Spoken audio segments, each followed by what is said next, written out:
How's it going, everybody? I am Ron Sparkman, and I am the Chief Curiosity Correspondent for the Space Foundation Discovery Center. And today, my guest is the one and only Alyssa Carson. She's a Project PoSSUM astronaut trainee, a future Mars walker, 3-time TEDx speaker, and so much more. We're going to dive into all that. Alyssa, thank you so much for joining us today. I know you're pretty busy.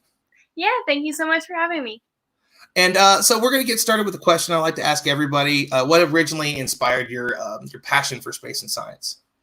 Yeah, obviously, right now, I'm 19 and I've kind of had this love for space for almost my whole life, basically. I got inspired to look more into space when I was just a little girl. Looking back, I think it could have been like some cartoons or something that would have inspired me because no one in my family really has this passion for space like I do. But yeah, ever since I first kind of heard about space and about planets and kind of all the simple things when I was little, I was just drawn to want to learn more.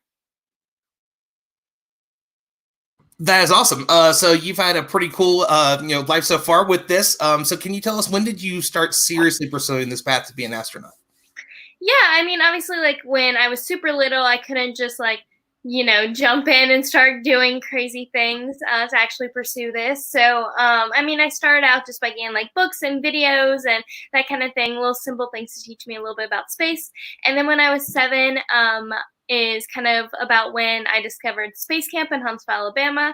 And so I went there for the first time with my dad, and we did like a parent-child space camp together. And yeah, I continued going to space camp. I continued doing different levels of space camp. As I got older, I continued doing it. And then I just kind of was absorbing all the information, trying to see what I would maybe want to do in the future, what kind of career path I want to pursue. If I wanted to be an astronaut, what kind of astronaut would I want to be, and how I could actually work in space. And so that was kind of what helped me realize what I wanted to do. And then since then, I guess the more serious would be since joining Project PoSSUM and being able to do actual research and things that are kind of accurate and a bit more, I guess, official. So of all the options, there's a lot out there when it comes to space travel. A lot of people are looking at suborbital space flight, in particular what we do with PoSSUM, the moon. But Mars is your big focus. You want to be one of the first, if not the first person on the moon. I would say on the Mars. So what made you decide that you wanted to go to that place of all places? That's a pretty big risk, and that's a pretty big first to be. Right. And when I was super little, Mars was kind of, I guess, the place that I was drawn to initially. I remember going and asking my dad if anyone had ever been to Mars, and he told me a little bit about how they had been to the moon, but Mars could possibly be next. And so it always kind of struck me that no one had been there before. We don't know what's there. So originally it was just like the curiosity of it, because it would be a new place to discover. But definitely as I've gotten older and just learning more about the importance of going to Mars and how it can really push our exploration and push kind of all these levels of science that we would be able to gain from the mission, and all the technologies and all the benefits of it, has kind of led me to want to actually go there even more and want to advocate for us actually getting to Mars even more. And so you we're part of Project PoSSUM, and it's something that you've been involved in. Actually, if I believe correctly, you are the youngest graduate so far of Project PoSSUM, still, even to this day. So how did you first find out about it, and what really drew you to that program? Yeah, getting involved with Project PoSSUM, honestly, it was kind of crazy the way it works. So when I first started with Project PoSSUM, I was 15, which was absolutely insane, to be honest. But it's been really crazy. So I kind of found out about Project PoSSUM because I was actually at a camp in Virginia. And it was just kind of like this space rocketry camp. And basically I was saying how much I love space and want to get more involved and do a lot of things like that. And actually one of the counselors who I drew pretty close to, she was a college student at the time at Embry-Riddle, which is kind of PoSSUM's home base or for their different programs at that time. And so, she said that she didn't really know too much information. She just knew that this thing was kind of starting up at her college. She wasn't really sure, but, she said it wouldn't hurt to reach out to who was in charge and whatever. So we ended up reaching out to Jason, in charge of Project PoSSUM, and basically I just started spitballing any sort of facts I could at him to be able to give me a shot at doing it. And so talking about how, I had done scuba diving, so I should be okay doing like decompression training. And so basically just trying to make any connections possible. And just so thankful for Jason for actually like taking the shot to actually do that, and allowing me to start getting involved. But it's been absolutely amazing ever since that. So of the trainings that you've done so far with PoSSUM, is there anything that you found the most exciting or the most educational, anything that really jumps out in your mind? Definitely, the one that was both the toughest, but also, I guess, the most rewarding was definitely the survival systems training that we did up in Groton, Connecticut.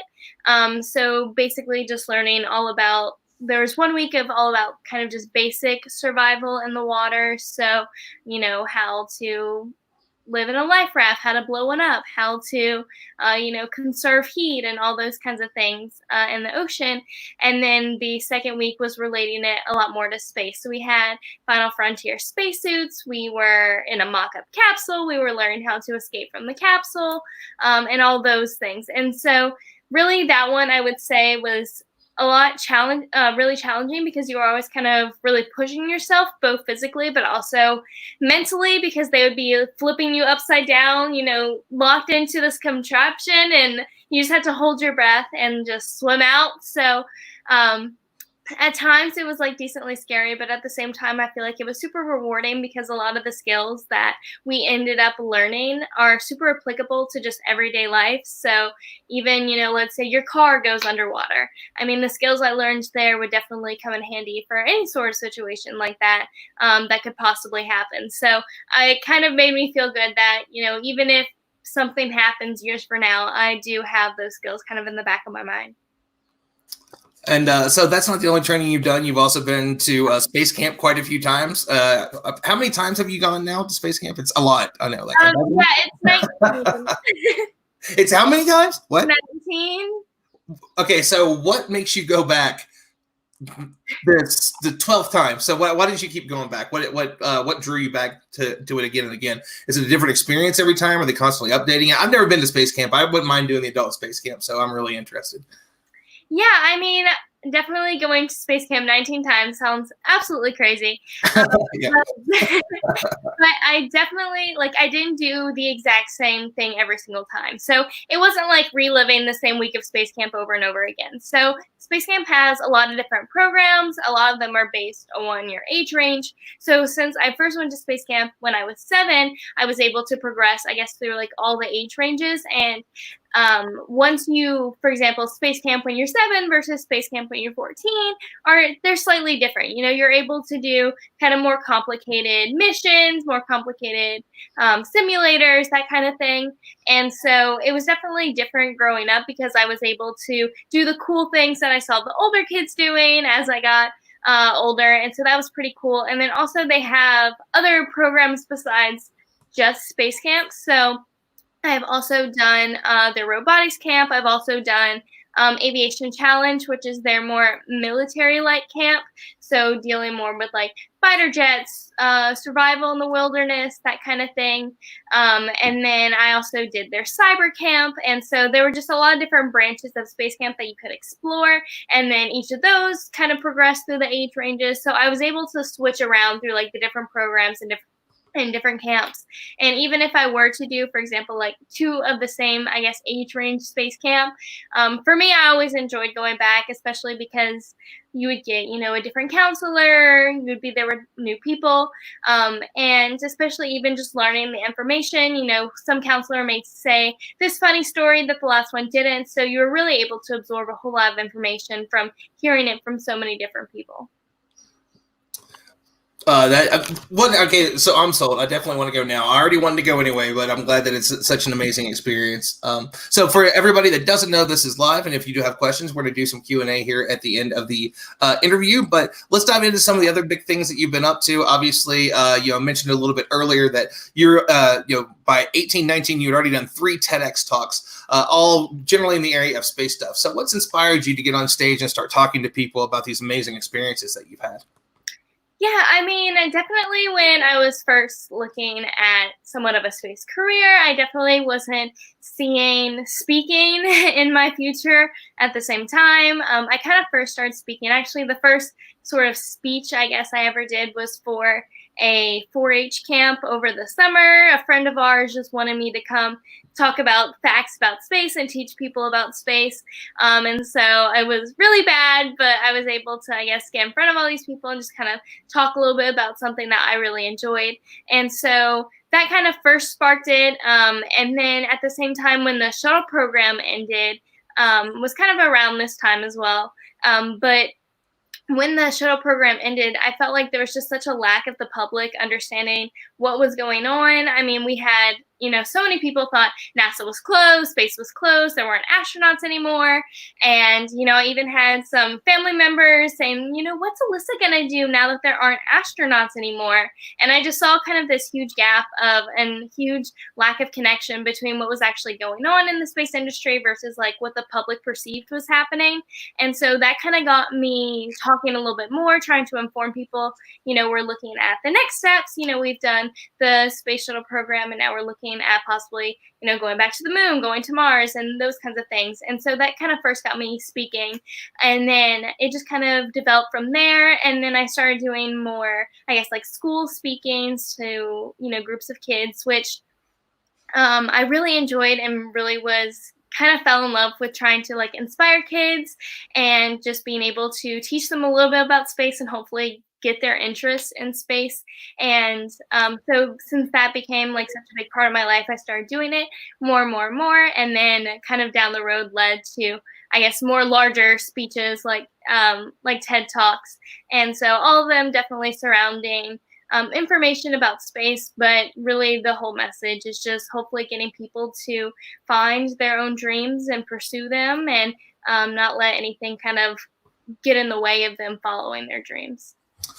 So this is taking you all around the world. So between you got studying, you've got the astronautics training, you got the talks, you have all this.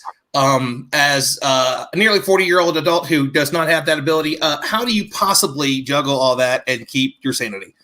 Because you've done a pretty good job of it. Yeah.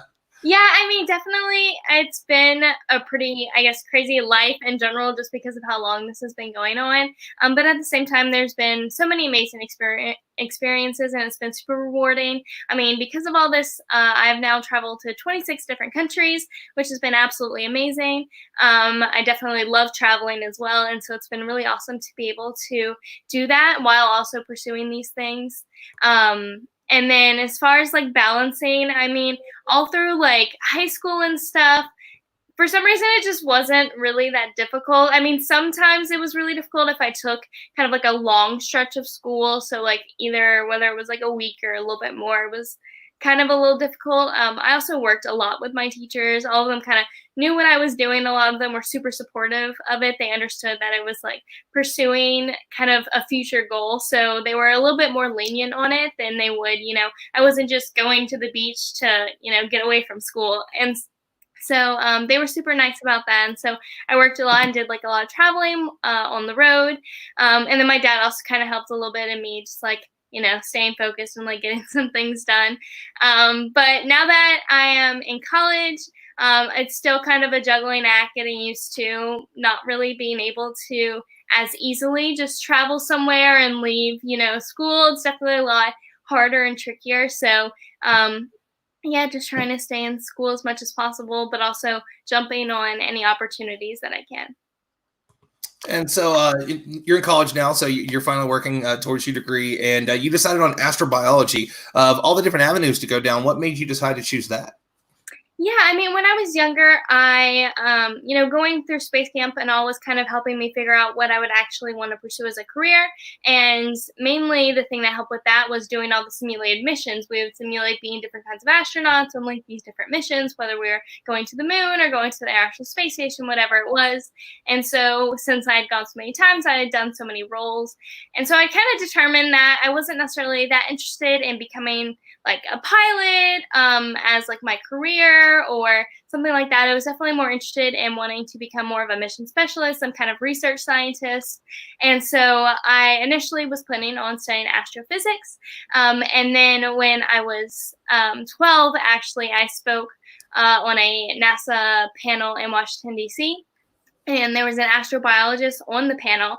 And basically, during the panel, I had mentioned astrophysics as a possible interest in the future. And after the panel, she came up to me and she was like, I heard your thing about astrophysics. You need to do astrobiology.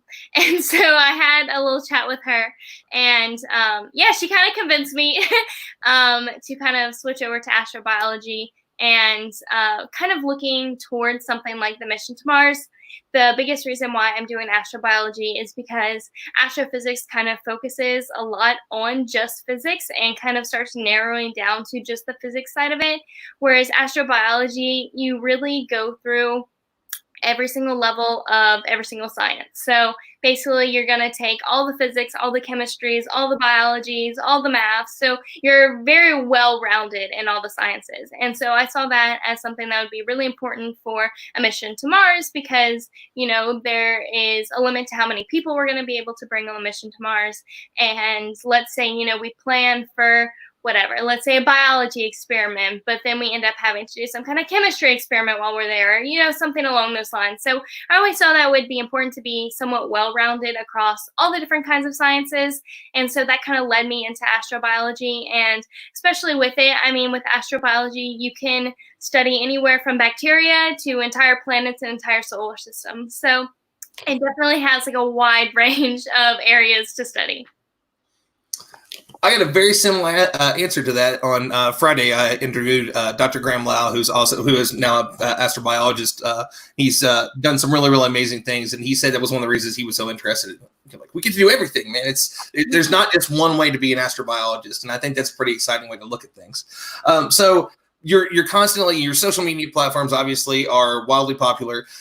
People are really engaged to what you have to say because you're sharing what's really going on in your life, which is important because not a lot of people really do that. But you're constantly getting these questions of, how do I follow in your footsteps? What do I do to be like this? And so that led you to write a book about it. So can you tell us a little bit about the book and how people could find it? And some details on that. Yeah, so the book is called So You Want to Be an Astronaut, and it is available on Amazon. And really, the reason kind of why I decided to put this book together and, really put it out there is because, like you said, definitely the biggest question that I get asked is like how to become an astronaut or how I've done what I've done.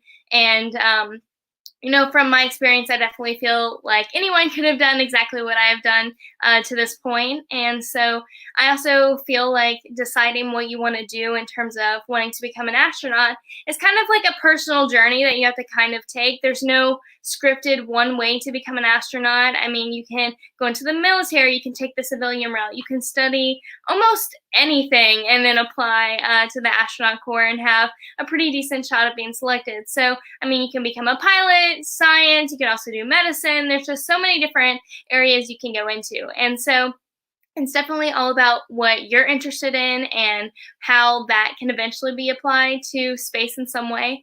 And so that's kind of like something kind of a conversation I couldn't necessarily have with every single person. So that was kind of the reason behind the book, to be able to give a little bit of guidance and helping these people kind of go down that road of trying to decide what area they would want to pursue, and then other ways or other information that they could look into.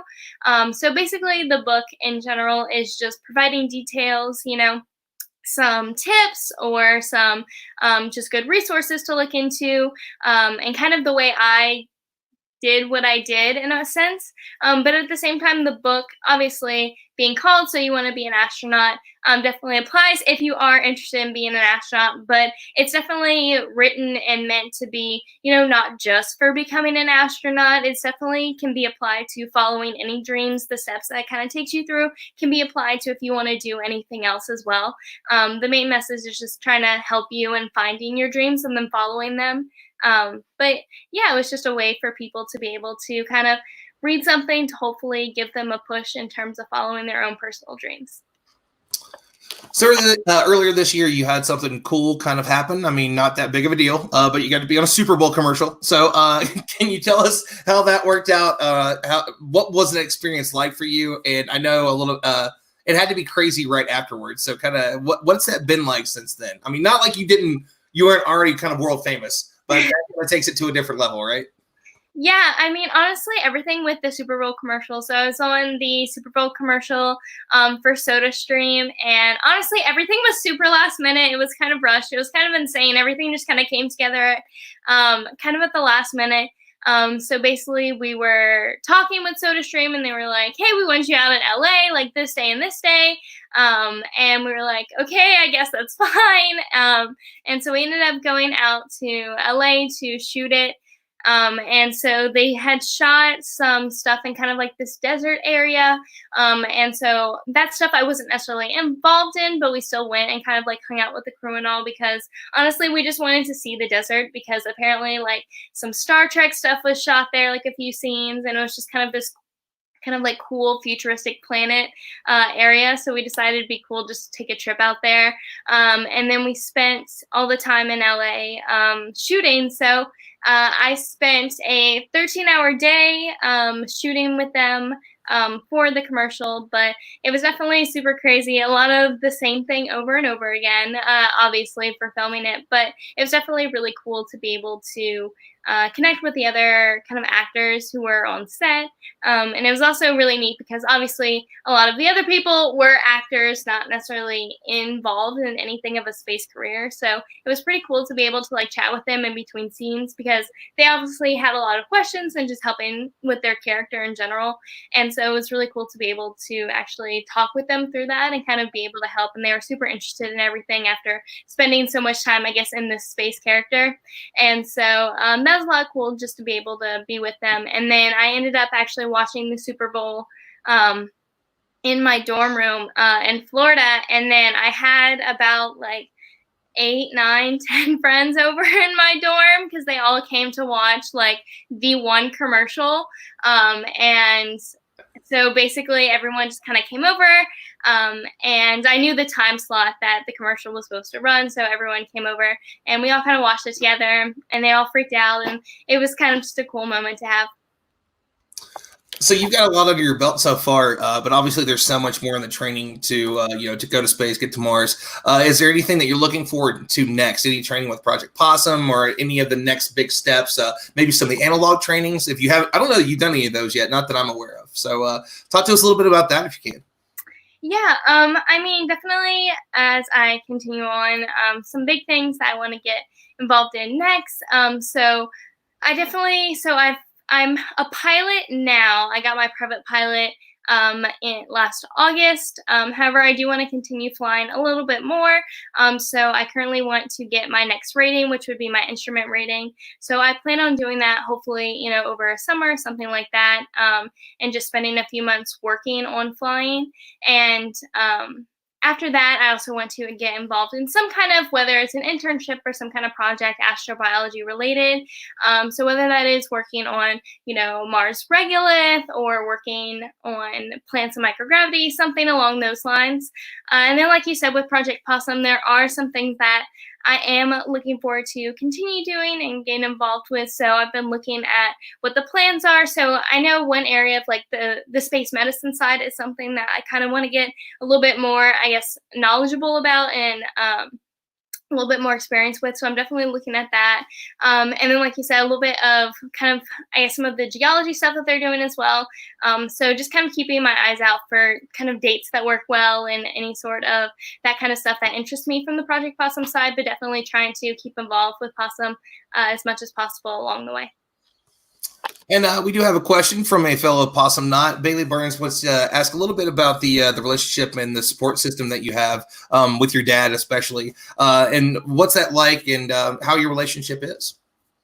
Yeah, definitely. I mean, obviously, my dad was super supportive when I was a little girl, which was really awesome because me coming up to him and saying that I was interested in being an astronaut and wanting to go to Mars was absolutely insane to probably hear from his little girl. And so he's definitely been super supportive along the way, and we've traveled everywhere together. And, you know, when I was younger, he even did all the crazy space camp simulators, so it was really awesome to have that.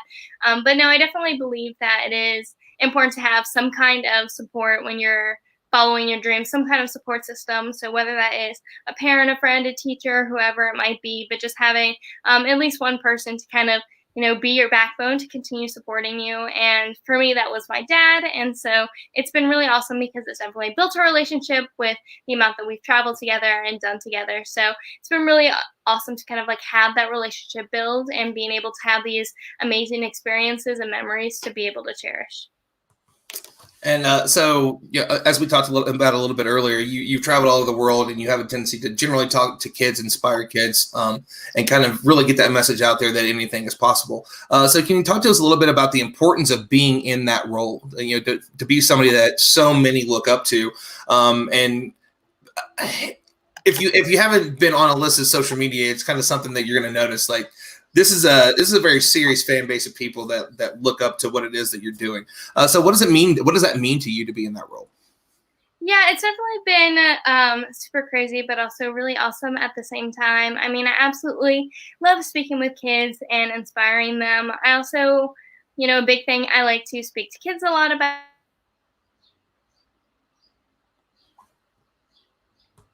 Well, I think we lost you for a second there. She may be back. We'll see. We'll give it a couple seconds. The internet, am I right?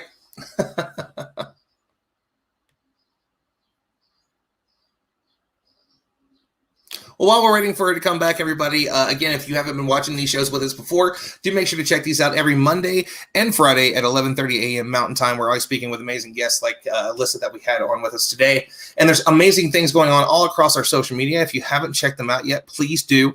Our website, www.discoverspace.org, also has a ton of amazing things out there that you can check out.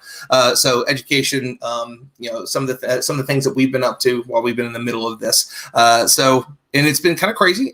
So it looks like we may have lost Alyssa. And honestly, we were nearing the last questions anyway. So I'm going to go ahead and give the information that you might need if you want to look into more of what she's up to. You can follow her on social media, and that is Facebook and IG at NASA Blueberry, and on Twitter at NASA Blueberry1. And her website is www.nasablueberry.com. And so we thank everybody for joining us today. That's going to conclude this episode of the live edition of Space Foundation's Space4U podcast. Keep your eyes and ears open for more Space4U episodes by checking out our social media outlets on Facebook, Twitter, Instagram, and LinkedIn, and of course our website at www.spacefoundation.org, as well as www.discoverspace.org, where we're going to have all kinds of cool things coming up for you. Check out all the social media, and on all of these outlets and more, it's our goal to inspire, educate, connect, and advocate for the space community. Because of the Space Foundation, we will always have space for you. Thank you all so much for joining.